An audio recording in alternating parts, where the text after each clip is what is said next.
Good morning, everyone, and a happy Mother's Day to all of you. We'll begin the service with a chanting of the Vandana and Tisarana, followed by a recitation called The Eightfold Path to Happiness.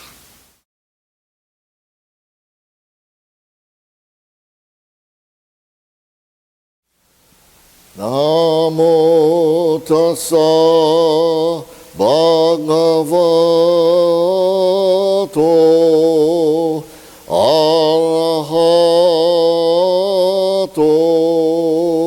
sammasambuddhassa. Homage to him, the exalted one, the enlightened one, the supremely awakened one. Buddham saranam gacchami, Dhammam saranam gacchami, Sangham saranam gacchami. I go to the Buddha for guidance. I go to the Dharma for guidance. I go to the Sangha for guidance. Namo Amida Butsu, Namanda, Namanda, Namanda.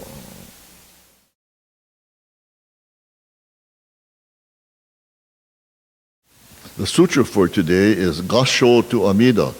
And this is found on page 123 of the Red Service book. Namanda, Namanda, Namanda, Namanda.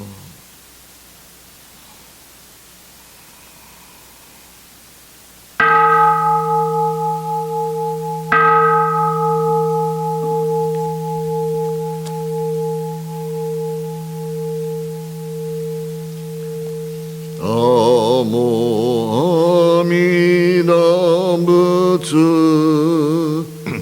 I recite Amida's name with deep joy and gratitude.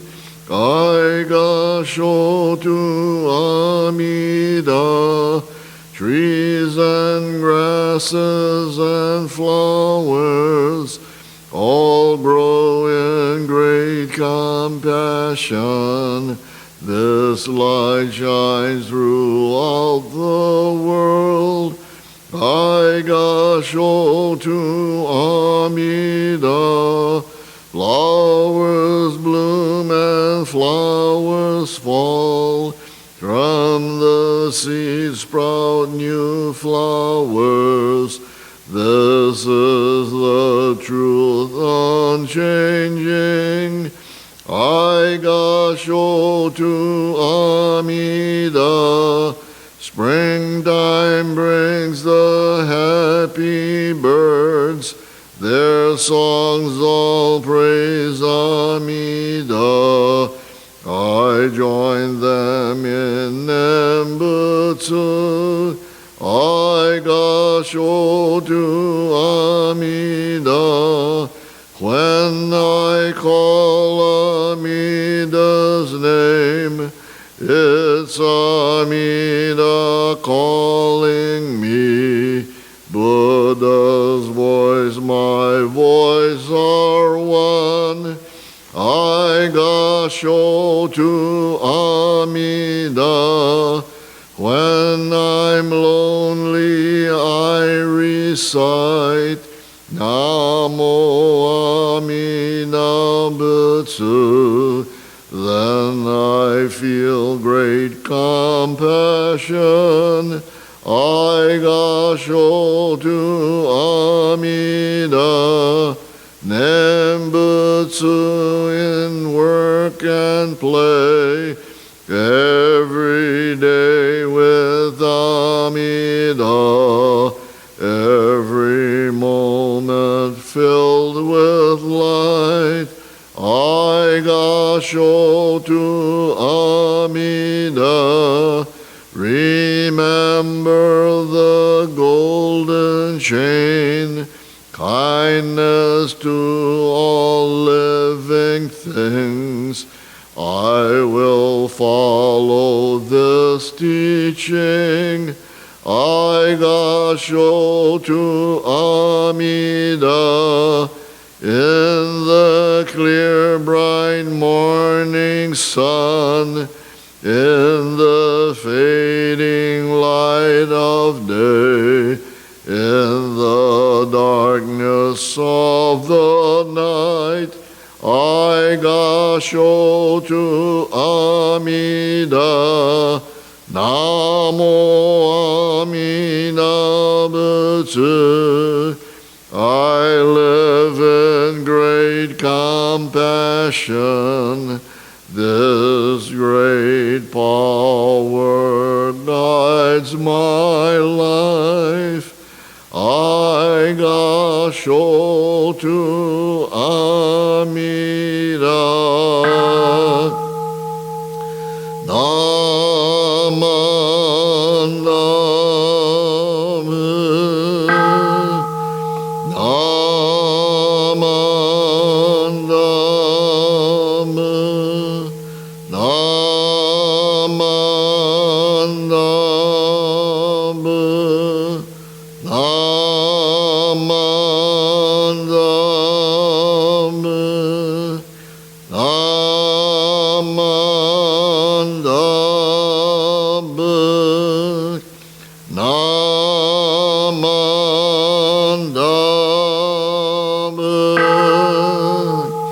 The virtue of Amida's vow is shared equally by all, together attaining awakened mind.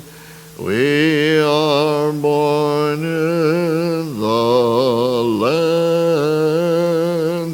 of peace.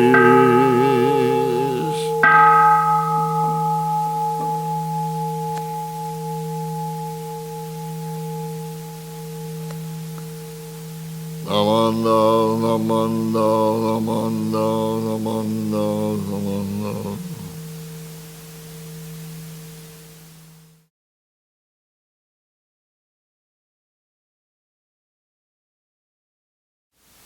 The teachings of the Buddha help us to understand the oneness of all life. To lead us in the right direction, the Buddha provided us with the Eightfold Path, right views, to keep free of prejudice and superstition, and to see the true nature of life, right thoughts, to turn our minds away from violence and hatred, right speech, to refrain from harmful talk, and to use our words wisely. Right conduct, to see that our deeds come from peace and goodwill, to grow every day in the Buddha's teachings. Right livelihood, to try to earn our living in such a way that we avoid causing suffering. Right energy, to use our energies to promote the overcoming of ignorance and destructive desires. Right mindfulness, to cherish a good mind, for all that we think and do has its roots in the mind. Right meditation, to study the teachings of the Buddha and to practice them to the best of our abilities. May the presence of the Buddha, who said that he would live in his teachings, be our guide. May we follow this path until we too realize nirvana. Namo Amida Butsu.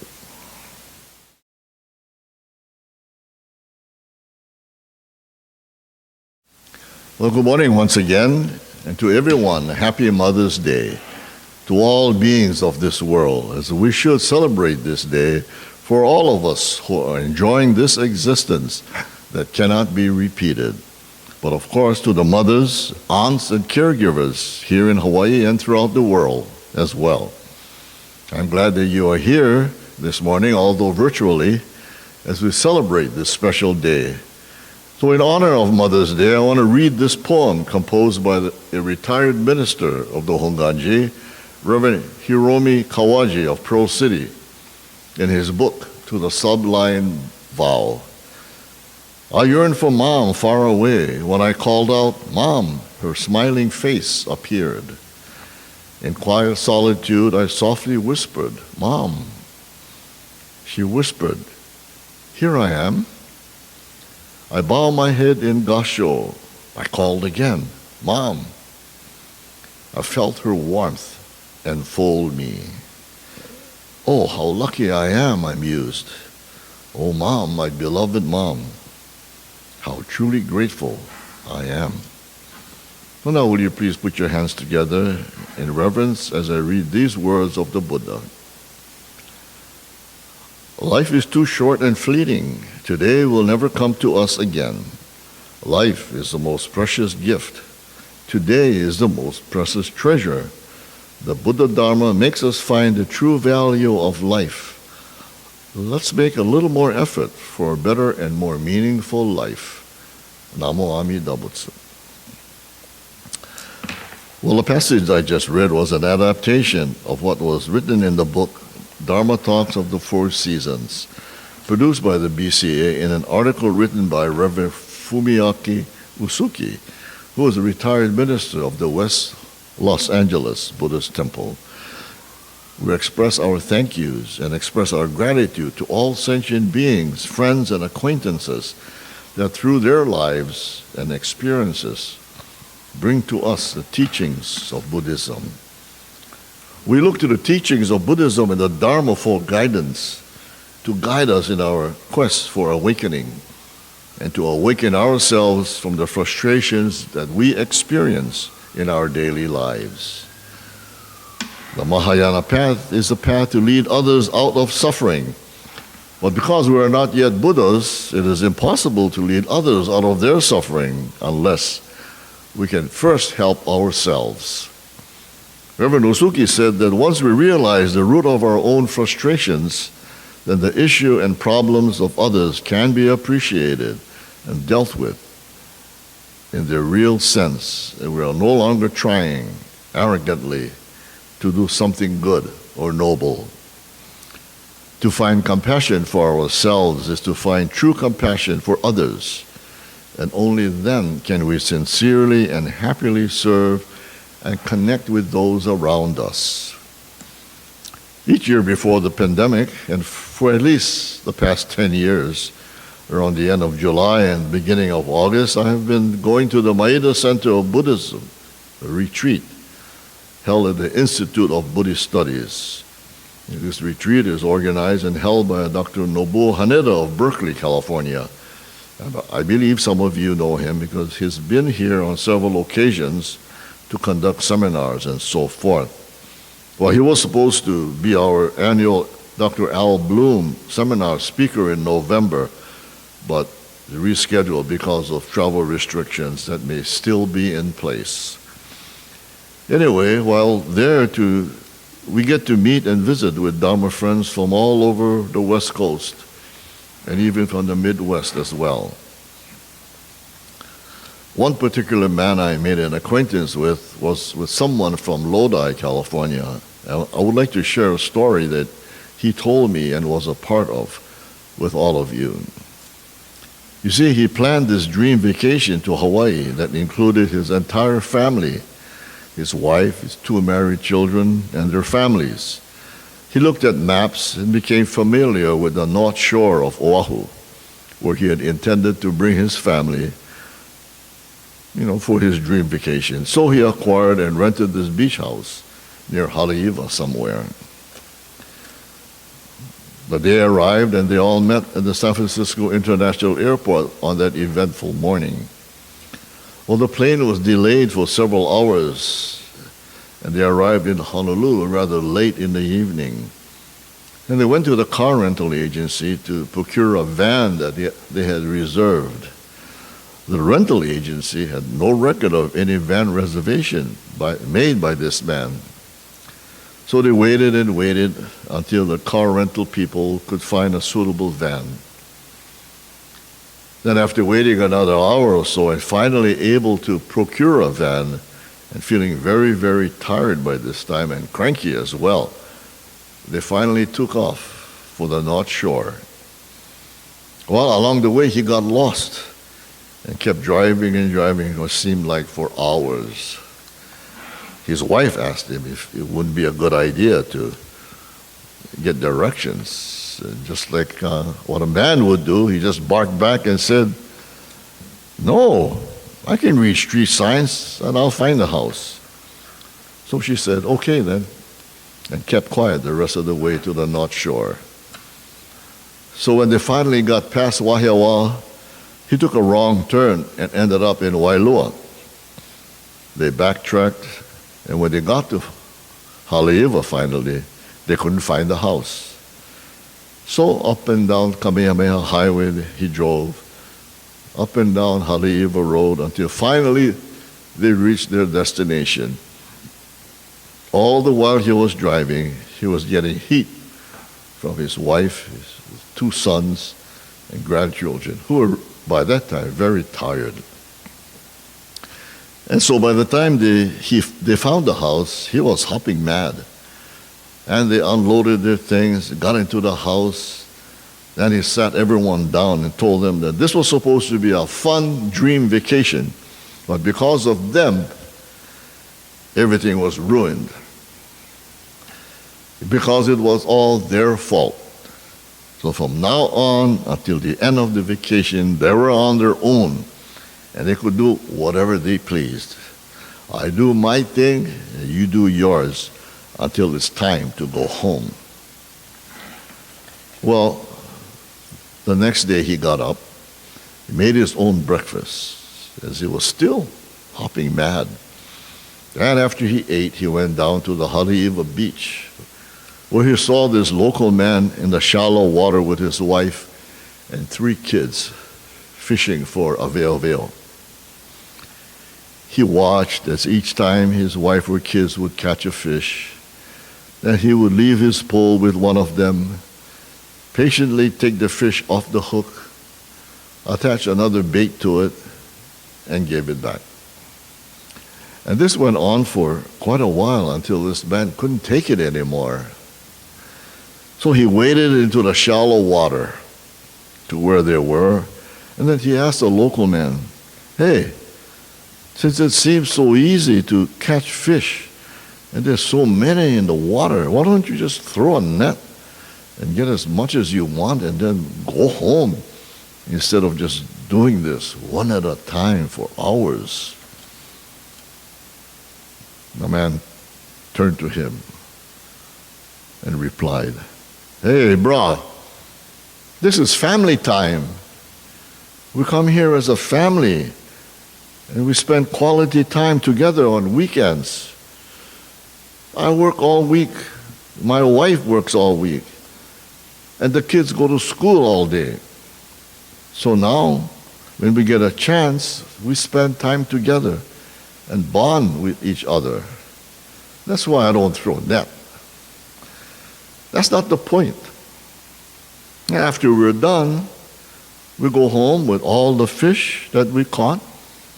We have a great feast together as a family and with some of our friends as well." This poor man from Lodi thought about what this local man said, and realized just what he had done to his family. And so he sat in his car for a while and pondered what he had said and did the night before. So then he drove home, gathered his family together, as by that time they were all up and wondering where in the world he went, and told them the story of the local man, and that he realized what he was doing. he told them that he really wanted this to be a great family vacation and that he was very, very sorry for the pain he had caused the family because of his self-centered ignorance. And so they all hugged, had a good cry, and enjoyed the rest of their dream Hawaii vacation together. The following Sunday, he and his wife both made the long drive from the North Shore to attend the Bitswing's 10 a.m. service. And sadly, I got word from Reverend Harry Bridge, the minister of the Buddhist Church of Oakland, that this man had died in an accident. He was very well known throughout the Buddhist Sangha in the BCA, as even Reverend the Bishop Marvin Harada of the Orange County Buddhist Church mentioned him in one of his Dharma talks. After that, at the Maeda retreat, I met with and spoke with his wife, Carol, and found out that he had died while vacationing with his family on Maui. All along, I had assumed that he died in an accident in Lodi. After I got back to Hawaii, she sent me an email and wanted to share the story with me because, as she said, her husband often talked about me and wanted to share the concern and compassionate care she and her family received during and after the accident. She said that her husband had died a few days before his 69th birthday in October. It had been a struggle for her two daughters to come to terms with his death. They were extremely close to him and considered him their friend and confidant as well. When important questions needed to be talked about and important decisions made, they depended on Tom for advice. In her life, Tom was one of the ones who opened doors and made opportunities for her to meet people and get involved with activities. He always took the lead and did most of the talking in social situations and gatherings. She was not able to attend any of the study sessions after his death, but wanted to share the kindness received when talking about people's interactions with her late husband. She wanted to tell me about her experience after he had this accident on Maui. They were staying at the Fairmont Kealani Hotel where the swimming accident happened in the ocean right in front of the resort. From the time they transported him in the ambulance to Maui Memorial to the time she had to make the decision to take him off life support, they were treated with such kindness and respect. The security manager of the hotel rode in the ambulance with them and comforted them all the way to the hospital. The technicians and the doctors could not have been more caring and always kept them current on what was being done and why. They had an unexpected visit from a member of the Wailuku Temple who was contacted by one of her daughter's friends on Maui. And on her visit, she brought a delicious bento for them. What thoughtfulness and kindness, she told me. They were visited by the hospital chaplain many times and even sang some of Tom's favorite songs by his bedside. Reverend Murakami of Wailuku Hongaji went to the hospital upon the request of a BCA minister to talk to them. Finally, their very good friend, Reverend Abiko, who had retired, flew to Maui and did a service before and after taking Tom off his life support. Carol always went along with Tom's encouragement to listen to the teachings, to go to the temple classes and seminars. Now she wants to go on her own because, as she says, she needs to listen, to hear deeply the Buddha Dharma. Each time I recall meeting with him, each time I think about this very special person, I am grateful to him for sharing this one very valuable lesson on the teaching of the Buddha. His lesson reverberates in my being each and every time I think of him. It is like a shining light on me, teaching me valuable lessons. Now his wife Carol's light is shining brightly on me, teaching me valuable lessons on interdependence and interconnectedness. In the Kegong Sutra, it is stated that high above Mount Sumeru lies the Indra's net. Each eye of the net is connected by a knot on which a precious shining diamond is tied to. This precious shining diamond is all of us, all beings, interwoven in a net of interdependence and loving kindness. Shinran Shonin expresses this light throughout his writings. In the collected works of Shinran, in a Wasang, he writes, beams of light, 3,600,000 billion in number, shine brightly from within each flower. There is no place they do not reach. And as in Agatha, as I hear the calling voice from the western shore, ever gently urging me on the path I walk, so inspired, so resolute, as I make my way, I see bathed in light, a world of man in peace. Thank you so much for listening, and may I wish you a very good rest of the day, as always. Please join me by putting your hands together once again. When we say Namo Amida Butsu, the countless Buddhas throughout the 10 quarters, surrounding us 100-fold, 1,000-fold, rejoice in and protects us. Namo Amida Butsu.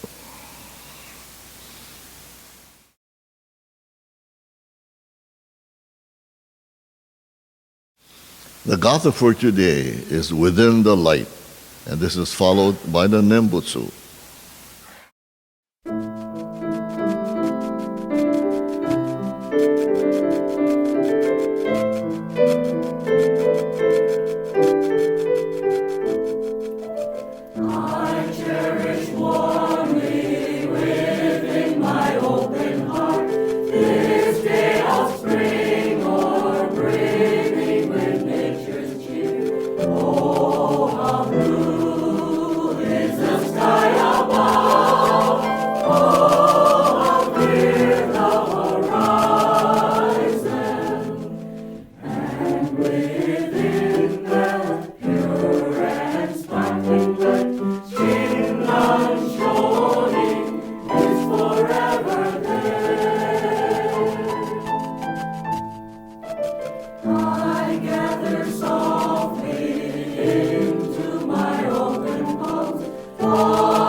Namo Amida, Namo Amida, Namo